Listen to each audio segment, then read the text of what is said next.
My name is Ben, welcome to Drunk on Life.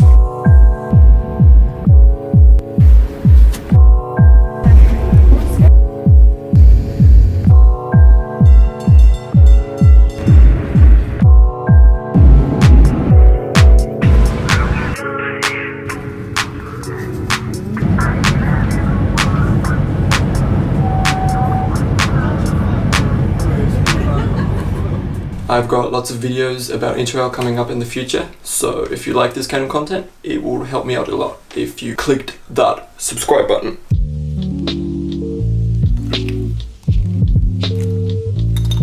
This is a 3-part segment. In the first video, I'm going to talk about Interrail in general and an introduction with all my tricks and tips. The second video is my personal journey, what I learned from solo traveling. And the third video is about all the financial stuff, so all the total costs of the entire trip. I actually took the longest journey that you can take with Interrail, which is a 3-month ticket. So if you've never heard of Interrail, first of all, why did you click this video? Anyway, you're welcome. It is a collection of most European train networks, and the way it works, you just buy one single ticket. It can either be a continuous pass, which is what I had, where you can travel every single day, or you choose a pass with specific dates. For example, 7 travel days within 1 month. And with this one single ticket, you can travel to 33 countries in all of Europe. Even Turkey is part of it, even though it's technically not really part of Europe. I mean, Istanbul is, but it's especially cool for everyone who's under 28 because you will have much cheaper rates. And also, if you're over 60, I mean, whoever's watching, I welcome everyone. If you're over 60, you also get reductions. If you're confused by all the titles Interrail, eurail, it's quite simple. If you're a citizen of the European Union, it's Interrail, and then there's eurail or eurorail, not too sure, which is for everyone else. It's exactly the same thing, only that I think it's more expensive and there might be different conditions. So in this video, we're going to talk about the advantages and the disadvantages of Interrail, which there are a lot of both. And just in general, why you would choose Interrail over just buying a €5 Ryanair flight ticket. Stick around to the end because I've got some really good tricks or tips that I wish I had known before traveling. If you already know everything there is to know about Interrail, I got you covered. You can just click the timestamps in the description below without listening to this ramble. Let's start with the good side, because that's what we're all here for, right? Number 1, which is flexibility. I'm telling you, the number of times that I have no idea where I'm going to go the next day is like pretty much every second day. Because you can afford to, you know? That's the difference between the continuous global pass and the one where you have specific dates. The global pass, you can travel any single day and you do not have to plan much. I had my rough route plan before I was going, like I knew which countries I would want to visit, but I had no idea like which specific dates I would leave or even which places I would go to, because you don't have to, you know? When you're traveling by plane, you need to book ahead, or even if you're just booking single train tickets, you need to know where you're going before. With Interrail, you just buy one ticket and you're like, today I feel like going to Paris. So you can just decide literally at the train station where you feel like going. For example, when I was in Sweden, I just looked up on the day I was leaving where to go from Stockholm, and I found the freaking most amazing train ride I've ever been on, which is the Arctic Circle train. Like, the name alone is like, yeah, it's literally what you think it is. It's freaking an Arctic Circle train. I did a full-on vlog about that time, which you can watch right here. It was the most beautiful train ride I've ever been on, like, hands down. And I literally decided like a few hours before, which is the best travel. Number 2 is comfort. And you might be thinking, how can it be comfortable traveling through all of Europe on trains, which will obviously take much longer than on a plane? But you can show up 5 minutes before the train leaves. You're on that train where you can read, you can work if you want to be productive. you can use that time, or you can just stare out of the window with the most amazing views, and you end up right in the center of your destination. If you took a plane, you would have to go to the airport, and you'd have to be there 2 hours before. You'd have to go through security. So even though it might be a 1 hour flight, it actually ends up taking like 4 hours instead of just maybe like a 5 hour train ride, which is just so much easier. It's just cool. It's a cool way of traveling. And that leads us to number 3, which is Europe is freaking made for this. You can see a full-on continent. Almost every single city in Europe has a good train network. Maybe excluding Eastern Europe. They do have train stations, but they're a bit more difficult. You'll find out if you go there. But it's just such a cool way of seeing Europe and experiencing it, because you realize how close everything is. Whereas if you're on a plane, you don't get the scenery and you don't get the actual journey, you know. Most major cities have a really fast train connection, so you can get from London to Paris in 2 hours by train, which is like mind-blowing. Number 4 is night trains. I'm telling you, this saved me so often if I either didn't find an accommodation or accommodation was freaking expensive. Thank you, Copenhagen. You do not have to pay for accommodation. Like, how brilliant is that? For most of the night trains, you have to book an extra reservation if you want to have a bed. So that might be 20-30 euros, but you don't have to pay accommodation. So that's pretty good.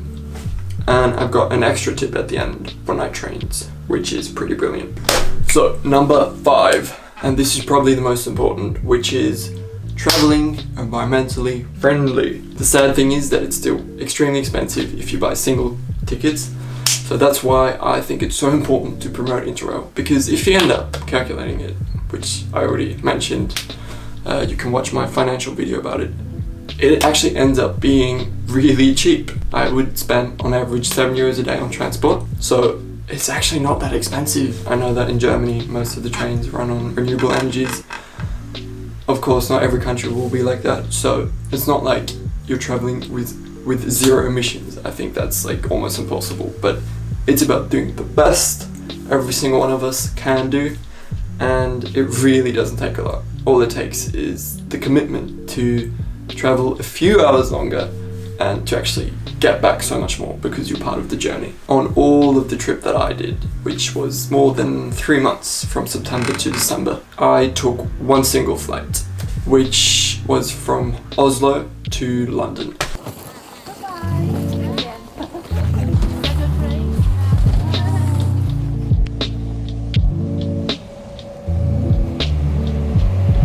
Have a tag of his name. Yeah, you should. What are the setbacks? Number 1, I already mentioned it. Some of the trains will be freaking long. This Arctic Circle train was like 15 hours from Stockholm all the way north.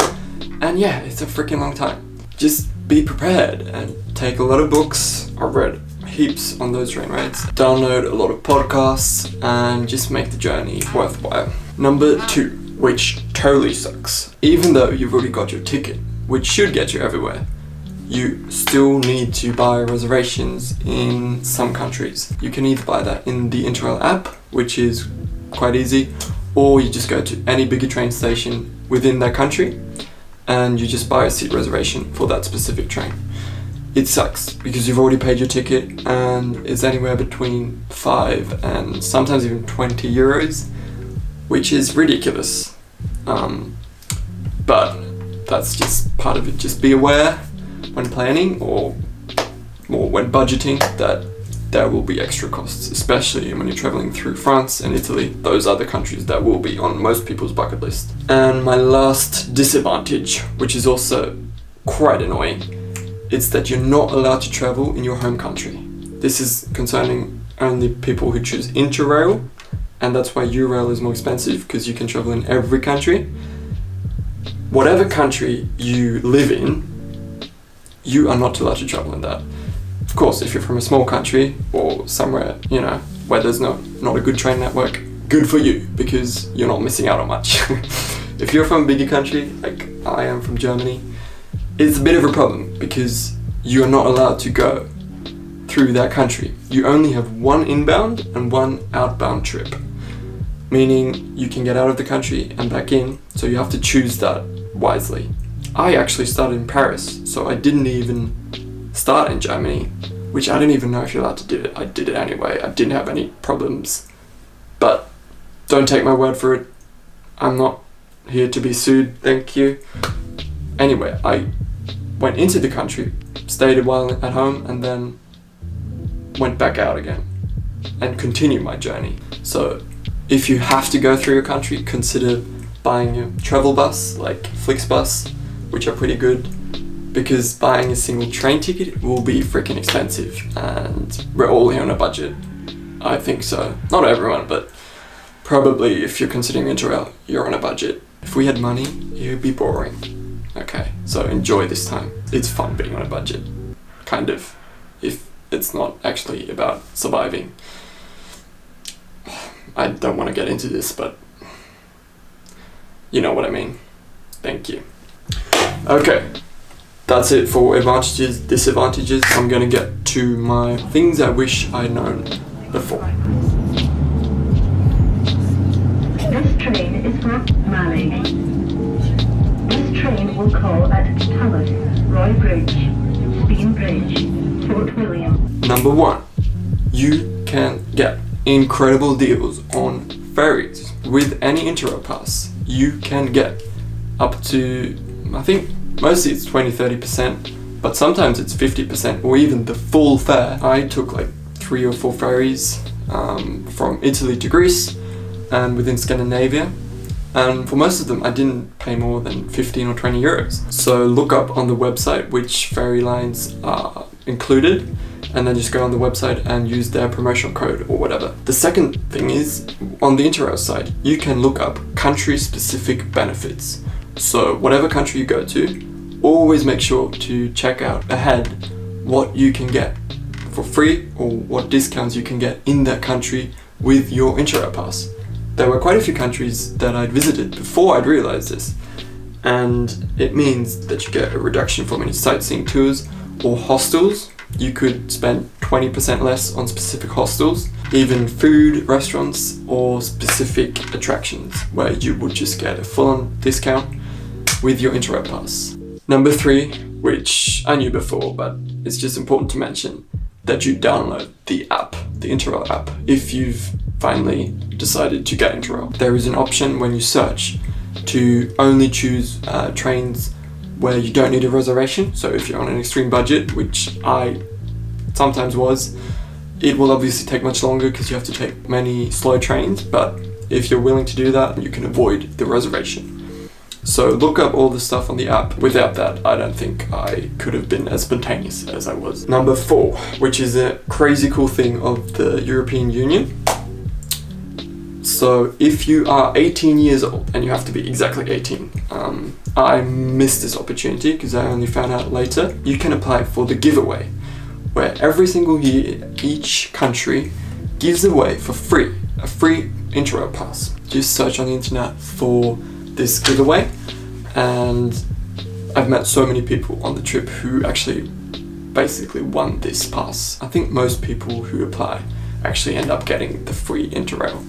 So do that if you're 18, look it up and don't waste it because it's free traveling. Another big tip is, again, on the website, you can look up panorama trains. There are quite a few in Switzerland, obviously. There are some in Scandinavia, in Norway. There are quite a few. So if you're out for cool scenery, look them up. And my last tip is about night trains. I already mentioned that you can avoid paying for accommodation by simply getting a night train, yet mostly it's quite expensive to buy a reservation for a bed. So instead, what you can do in most night trains, not all of them, but most of them, you can simply book a seat. You will feel very tired the next day, but honestly, if you're young, even if you're old, freaking 67-year-old Margaret, you can do it. If you want to, you can do it. But if you're on a budget, you can avoid paying 20 euros and only pay, I don't know, 3 or 5 euros for the seat. So that saves you a lot of money if you take that train often. If you really want to and you're determined, you can spend very little money and experience all of Europe. So this was the first video. Click here, description, I don't know where I will link anything for the other 2 videos. They're about my personal journey, places I definitely recommend, stuff like that, and all the costs. No one ever regrets traveling, especially choosing Interrail. This is not sponsored in any way. I genuinely think it's an amazing way of traveling through Europe, and yeah, just do it.